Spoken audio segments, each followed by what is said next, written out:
বিশ্বকাপের আরেকটি সেমিফাইনালে ইন্ডিয়ার মুখোমুখি হবে ইংল্যান্ড, গতবারের চ্যাম্পিয়ন ইংল্যান্ড। আর ইন্ডিয়া তো এখন পর্যন্ত সবগুলো ম্যাচ অপরাজিত হয়ে সেমিফাইনালে এসেছে। ইন্ডিয়া একটা হিউজ অ্যাডভান্টেজ থাকবে, এমনিতেই ফর্ম তাদের পক্ষে। শেষ ম্যাচটা তারা অস্ট্রেলিয়ার মতো দলকে হারিয়েছে এবং খুব বড়োভাবে হারিয়েছে আর কি।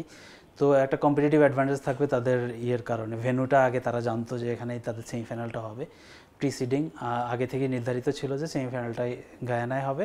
ইন্ডিয়া যদি সেমিফাইনাল খেলে তাদের সেমিফাইনাল ম্যাচটা হবে গায়ানায়।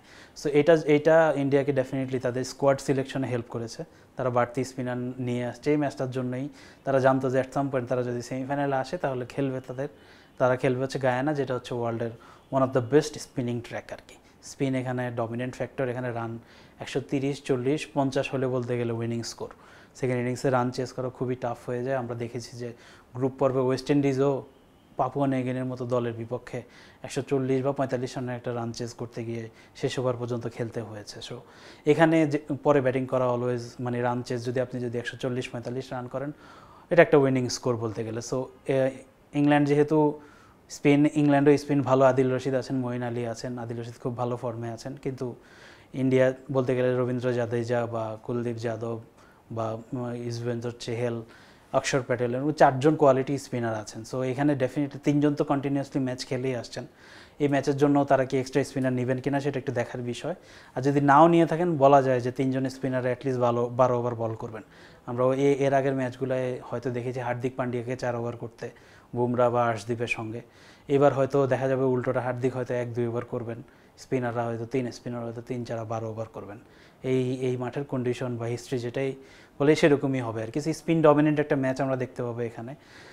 ইংল্যান্ড খুব ভালো ফর্মে আছে।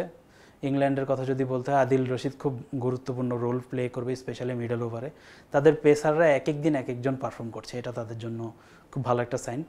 জফরা আর্চার তাদের 1 নম্বর পেসার, এখন পর্যন্ত তার বেস্ট বলিংটা করেননি, তারপরেও তার দল সেমিফাইনালে।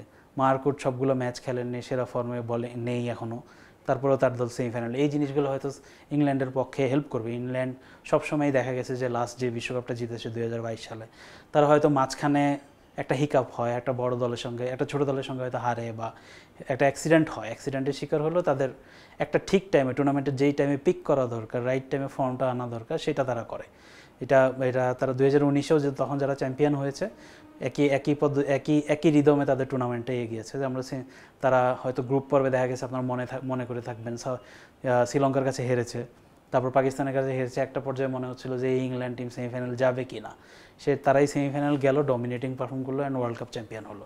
2022-এও সেম প্যাটার্ন, 2024-এও সেম প্যাটার্ন। তারা অলরেডি একটা পর্যায়ে ইংল্যান্ডকে মনে হয়েছে যে তারা ফার্স্ট রাউন্ড থেকে সেকেন্ড রাউন্ডেই আসবে না। সেই ইংল্যান্ড কিন্তু বলতে গেলে dominating performance, super rated through out. একটা ম্যাচ হেরেছে সাউথ আফ্রিকার সঙ্গে, কিন্তু পরের 2টো ম্যাচে এমনভাবে জিতেছে, এতটাই ডমিনেটিং ছিল যে তারা প্রথম দল হিসেবে সেমিফাইনাল নিশ্চিত করেছে। এতটাই হেলদি ছিল তাদের রান রেট আর কি। সো এই কনফিডেন্টটা ডেফিনেটলি তাদের হেল্প করবে যে তারা এখনও তাদের বেস্ট ক্রিকেটটা খেলেনি, কিন্তু তারা সেমিফাইনালে আছে।